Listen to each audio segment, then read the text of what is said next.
Hi everyone, Autumn here. On the series of sociopathic and narcissistic borderline traits. And today we're going to talk about not being able to reconcile what they say and what they do. So one of the traits in the cluster B personality disordered people is that they often say one thing and yet do another. Now, it goes beyond just saying you'll walk the dog and then not walking the dog that day. It's a much more pervasive type of trait that they have. You'll see this in other non-cluster B personality disordered people, but not to quite the same degree and not with quite the same, how shall we say it, not quite the same passion and not quite the same manipulation. So for example, with somebody who's a narcissist or has antisocial personality disorder, borderline, they may say that they care about you deeply. And yet, from an objective stance, whether or not you have an emotional investment or not, so either you or someone in your life looking in on your relationship may realize that all of the things that they do contradict that person truly caring about you. And what happens when we're in a relationship like this is that we often approach it because we care about this person. Maybe we've been manipulated by them. We've been blinded by love because at the beginning of the relationship, as is true for nearly all people who have been in a relationship with somebody with these disorders, it was wonderful and you guys were soulmates and best friends and there was such a quote-unquote connection there that we often can become blinded. So we approach it like we assume, or what has worked for us in most of our other relationships with people, and we may confront it directly. And when you do that, this is the problem, because we can't reconcile the two, what they say and what they do, because one of them is a lie, right? You can't have both. You can't have the truth be that they care about you and what they're saying is true, while their actions are actions of someone who doesn't care about you. So let's say you confront this person. What will often happen is that what they say will continue to be what they say, and what they do will continue to be what they do. And we've talked about, and I'm sure you've read about, gaslighting, which is this kind of conscious, not conscience, but conscious manipulation of trying to reorganize the way somebody sees their own perception. So gaslighting comes from a film from 1938 called Gaslight, and in it the husband is basically trying to make his wife crazy. The long and short of it is that. And we'll talk about that in another video. You can find it on gaslighting. So what happens, part of the gaslighting process, is having somebody doubt their perception of reality. And I always call this kind of, when looking back at my ex-husband, who was diagnosed BPD, MPD with antisocial personality disorder traits, and definitely was. He fits every criteria nearly. And also being a life coach, working with other people that have been through this type of abuse and relationships with people like this, I've seen that often what happens is, I call it the yellow-blue situation, right? The yellow-blue paradigm. It's basically you looking at something that is yellow and saying, that's yellow. And your gaslighting partner says, no, no, no, no, that's blue. What starts to happen over time, especially if you trust the person, is, and especially if you're an empath, which most of us that are in relationships with people with these disorders are, because that's who they target. What ends up over time when you trust someone who's telling you that, you start to wonder, am I colorblind? Is my perception off?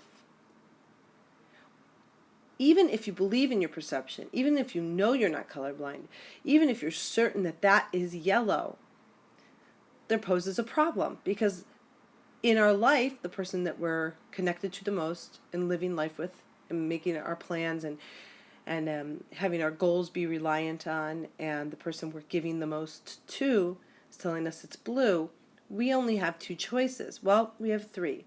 One is to completely let go of all sense of self, reality, and self-perception and go into kind of a psychosis almost state where you truly believe it's blue. The second is to constantly fight about it. Fight with your partner. That's yellow. No, no, no, that's blue. And have constant conflict, which most normal, healthy people don't want. Or three is to do what most of us do or did in this type of abusive relationship, which is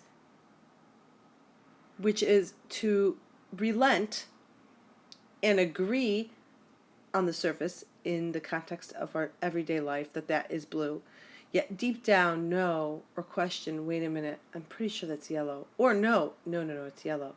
So you're living your life with a conflict, right? You're living your life pretending as though you believe that it's blue. And the trouble with that is that one day you may start to believe it, and then deep down knowing, and then you become knowing it's not, knowing it's yellow, and then you become almost fearful of yourself. You feel disingenuous. You feel unable to trust your own perception. You feel dishonest to yourself, where you're fooling yourself, knowingly fooling yourself. And that's really what the real problem ends up being, is that we live our lives with this person who is constantly gaslighting and constantly telling us our perception is wrong. And yet we know deep down, unless we've hit a complete place of brainwashing or psychosis, almost delusion, 99% of us never quite got there, thank God. We almost did, but not quite. Where at the end of the day, in our own psyche, we know that we're lying to ourselves. We know that we're living this life, pretending that this is blue, when really we know it's yellow. And there becomes, we split from ourselves in a sense. There becomes this person who is delusional, yet we're looking on that person. We know we're delusional and we're playing a delusional game, yet we are playing within the context of the game, if any of this makes sense. And if you've been in an abusive relationship with one of these cluster B personality disorder people, you probably know what I'm talking about. So in that regard, when we try to reconcile what the narcissist, I'll just say narcissist as a general term for all, an umbrella of anybody in the cluster B personality group, that the narcissist has, we can't reconcile what the narcissist says and does, because there is no reconciling it. Again, going back to the yellow-blue paradigm example, what happens is we may confront, or we do confront, however it may be, aggressively, lovingly, passive-aggressively, however it is that we confront it. And I myself had pretty good communication skills. I had worked on myself for the many years before, as an adult, before I met my ex-husband. And mind you, I was only with him for a little over a year, so it wasn't very long.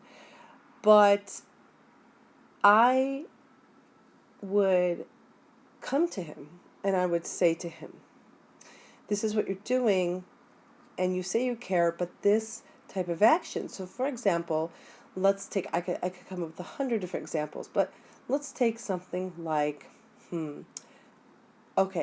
something like showing up 5 hours late or multiple hours late on a repetitive basis, or canceling completely, just never showing up or canceling at the last minute. And this was consistent, right? Once, twice, 3, 5 times a week on a consistent basis. And there was always an excuse, and it was always downplayed. It always was, if I had a problem, it would be played off as though, if I was upset about it, it would be played off as though I was the problem. So his actions aren't the problem. What he does isn't the problem. See, there would be no problem. This is his logic, and this is the narcissist's logic. There would be no problem if you didn't get upset by what he did or she did. And with that kind of concept, right, that conceptual idea about, I mean, it's almost laughable, right? Basically, it's like saying this. I punched you in the face, everything's fine. There's only going to be a problem if you get upset that I punched you in the face. Therefore, what the logical conclusion is, and the argument that these people are trying to make within the context of their relationships, is they can do whatever they want, whenever they want. And there's no problem. As long as you don't get upset about it. And if you do get upset about it, their actions aren't the problem. The problem is that you got upset about it. It's a very pathological, obviously narcissistic and selfish, self-centered way of thinking about things.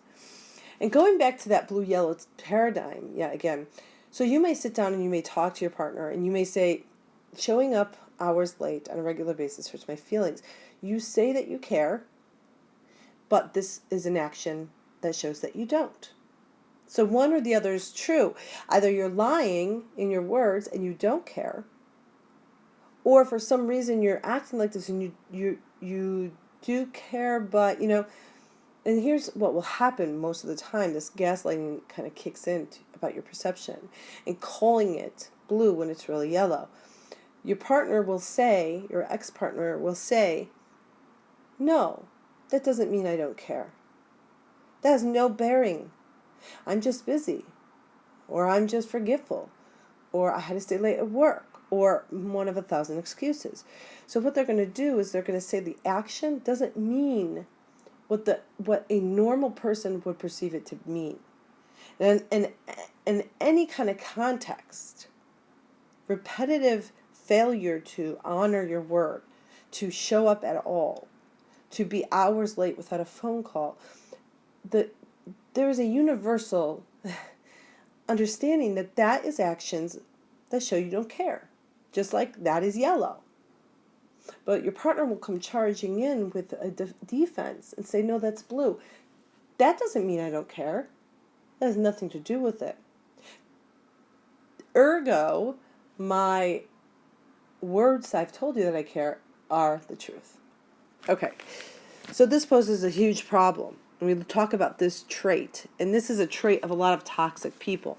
But the way in which a cluster B personality disordered person will go about it is it's very manipulative. And there is no ownership over the action or the obvious inconsistency of the words and the actions, the two not matching up. There will be no ownership over that. There will be a lot of excuses, and often it will be turned around on you that I was so busy at work, and how dare you get upset. I'll give you a great example. It's almost unbelievable looking back. And of course, I bought into it like we all did, and we all were manipulated. It's very hard when you're a caring person. It's very hard when you want... Look, I wanted to be wrong in my relationship a lot, because if I was the one who was wrong, I could fix it. And I think a lot of you can understand that kind of feeling.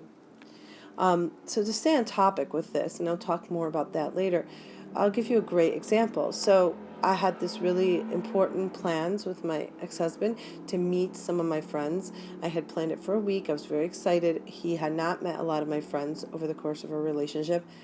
And he just so happened to have to go do something for work at 8:30 p.m. on a Saturday night, just randomly.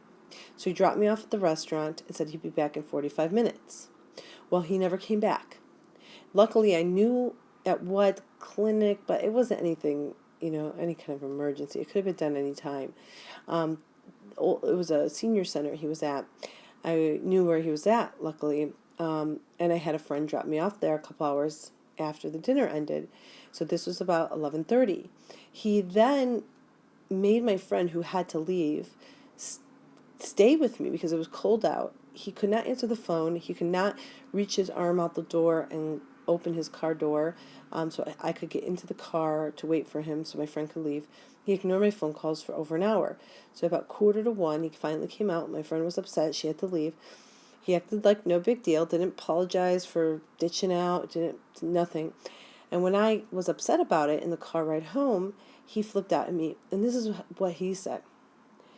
He told me, first it was of course very logical, then the narcissistic rage came out. I told him, when you blow off plans that are important that you promised, when you find other things to do instead that don't even need to be done. When you make me wait outside and my friend needs to leave for hours without even just doing the 30 seconds to text me back and then, reach your arm out the door to open your car door. This is very hurtful to me. It makes me feel like you don't care. And this was his response. He was helping a 90-year-old woman with her hearing aids. Again, something that had to have been done for weeks. He chose not to do, and it didn't have to really be done. It wasn't of any kind of life or death importance at all. He told me, this was his argument, "You are the most selfish person in the world. You don't even care about a 90-year-old woman." And he tried to make it as though my being upset with him was a proof that I did not care about this 90-year-old woman, right? So this is a great way to further explain the way in which your reactions to assessing the way that they're acting and what it means to discredit it, invalidate it, and turn it around on you. So I just want to end this trait, talking about this trait, with one last thought. I think it's important as we go out and we have relationships that we honor the values that we expect in other people as well. That's not to say that things don't come up, but I think if we keep our side of the street clean, at the end of the day, we are going to be more able to see the hypocrisy and the ways in which people manipulate us a lot more clearer.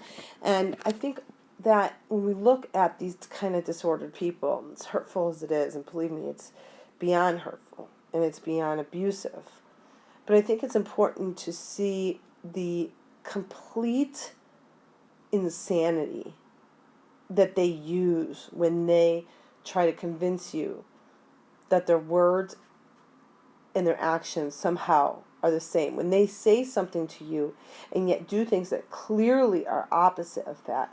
When they say, you can trust me. You can trust me. How dare you question you could trust me? I'm so trustworthy.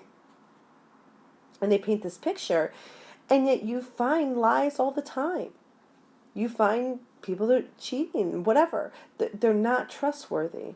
That we, at the end of the day, that we always know that cliche that my grandmother used to always say, that actions speak louder than words.